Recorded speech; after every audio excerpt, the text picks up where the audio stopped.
During gaming's sixth generation, Rockstar Games broke through the pack by presenting at the time the most revolutionary version of an open-world game seen thus far with Grand Theft Auto 3. GTA 3 presented gaming in a mostly brand new light from a mainstream perspective, leading to sequels and clones alike, until Rockstar felt comfortable enough to take their concepts into other realms, such as schools, malls, and eventually the Wild West. PS2 gamers witnessed a glimpse of Rockstar's attempt at crafting a western with Red Dead Revolver. While the original RDR proved to be entertaining, it didn't set the world on fire, and when the spiritual sequel was unveiled in 2010, gamers weren't too excited. But much to the surprise of many, gaming's varied community gave Red Dead Redemption universal praise that set the stage for a sequel some 8 years later. Without hesitation, I put my money down to purchase the special edition of Red Dead Redemption 2, knowing full well that it could provide me my game of the year in a year chock full of memorable experiences.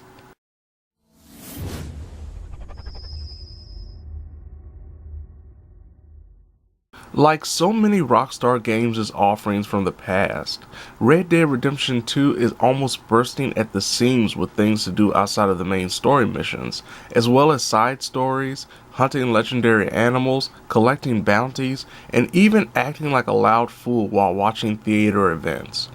The player can spend dozens of hours generally goofing off while staring at the grandiose graphics, even if one of the animations are of your horse pooping. With so much to do, I haven't set forth just yet to accomplish 100% completion, but I have completed the story and a majority of the side missions, resulting in over 70 hours of playtime thus far. Add that to the fact Red Dead Online dropped in its beta form, with the belief it will roll into the full version, giving yours truly a chance to take part in the online modes' story missions and multiplayer deathmatches, with the hope of eventually turning my Danny Glover looking avatar into an online MVP.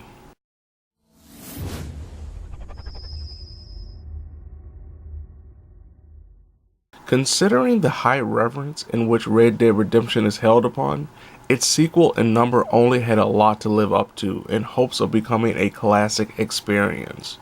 Thankfully, Rockstar was wise enough not to change or warp a formula they perfected, instead going the route of improving the flaws their last generation offerings provided, while introducing new mechanics and ideas for one of the year's biggest games both in anticipation and scope.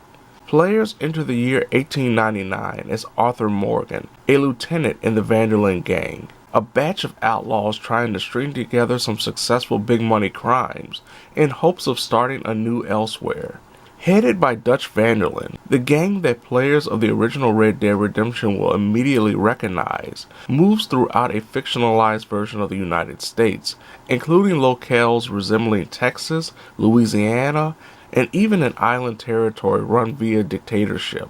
The game quickly establishes not only its characters making up Dutch's gang, but also their relationships and why certain personalities, including Red Dead Redemption's protagonist John Marston, isn't held in such high regard by Arthur. The main story can take a player anywhere from 40 to 50 hours to complete, with a variety of missions spanning from being involved in a bar brawl to robbing a train.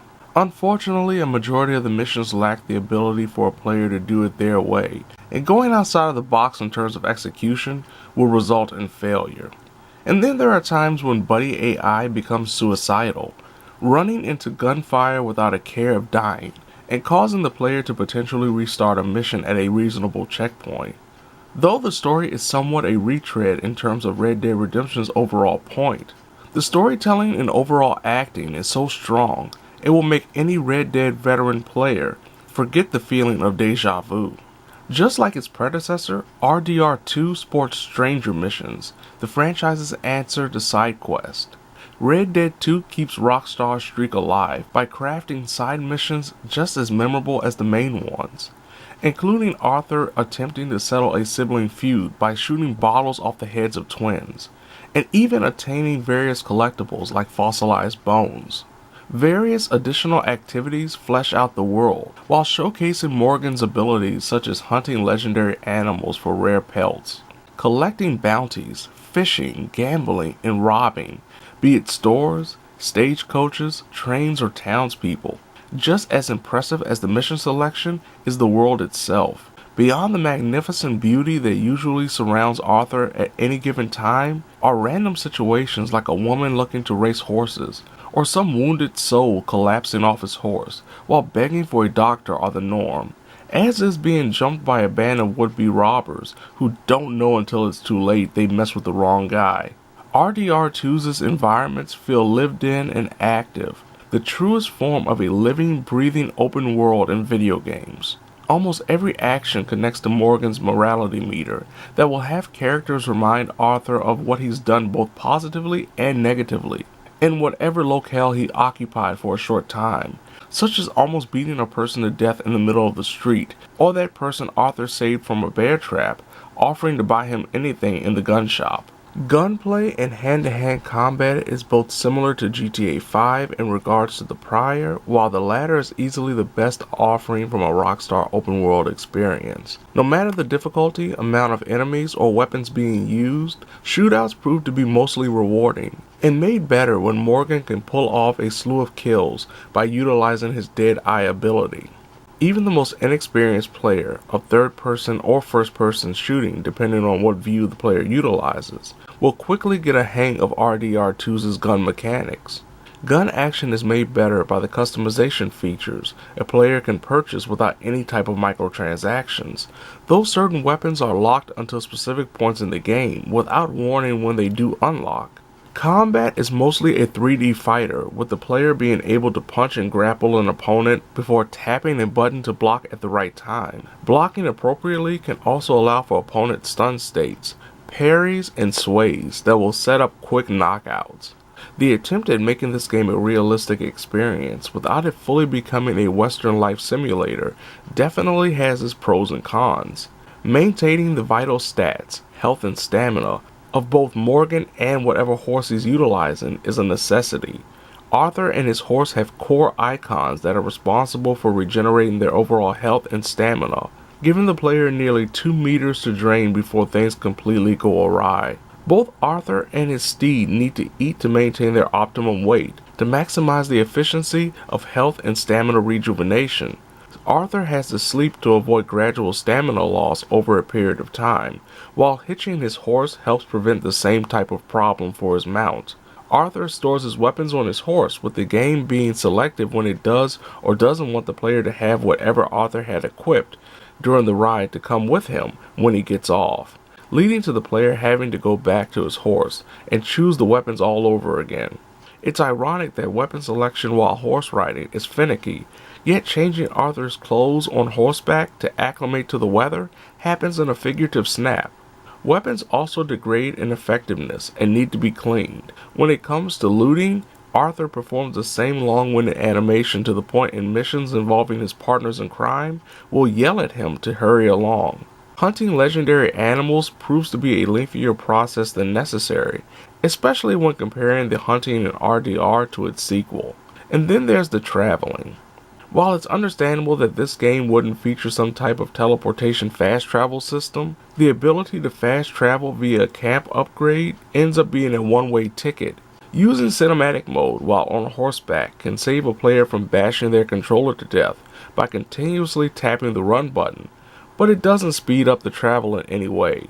Players better have some cash ready because using stagecoach traveling is the most efficient way to get across the map. Moving around the game's camp and certain interiors forces Arthur to lazily walk around, even if he's in the middle of a hostile situation. There are also minor control issues, such as mounting your horse having the same button as grappling a bystander, with the latter overtaking the prior in priority for some odd reason.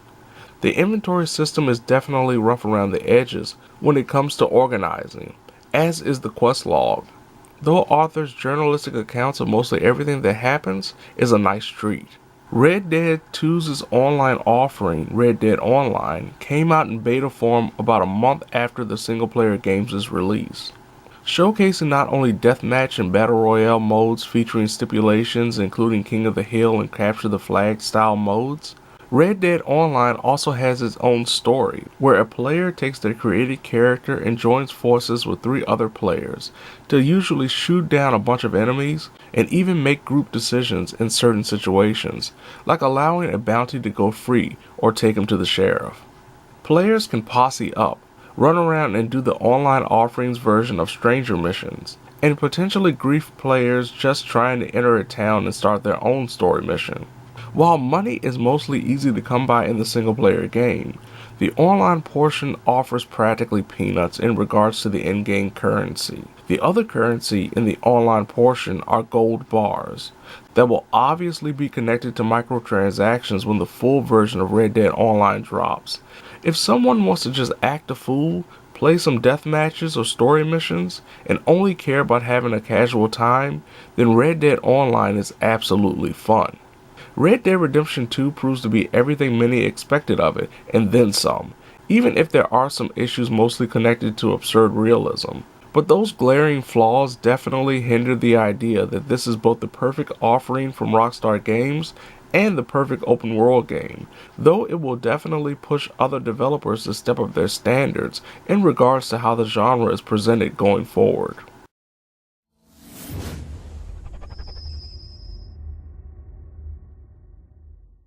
There are very few open world games that reach the depths of available content like Red Dead Redemption 2. From the lengthy story being enough to keep a player busy for at least 40 to 50 hours, to a copious amount of side missions and activities reaching levels of ridiculousness. It's hard to deny just how grandiose this game is, and that's not even mentioning the online component that proves to be a lot more entertaining than expected, though it does have some bothersome implementations.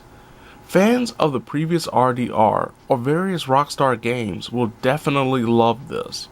Even players who've grown sick of so many open world games currently on the market will find themselves having a blast. Unless a bear is mauling you, or you got caught having an affair with someone's significant other in the name of art, there's no reason why you shouldn't own Red Dead Redemption 2. Well, that explains the decadence of those Hottentots. Hey, you got a picture of my wife here. In her delicates. Henry, is that your behind? Why would you be showing it to that man? That's my mama.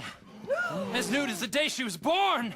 Stop looking at my husband's buttocks. Stop looking at my mama. Well, maybe she shouldn't have exposed herself like that. This is disgusting. A nerve on you. That's it. Come on, Mildred. This is no place for us. Come here, son of a bitch. You filthy little man. Oh! Come on, horse, we'll leave it. Hey, I'm coming after you, Frenchie.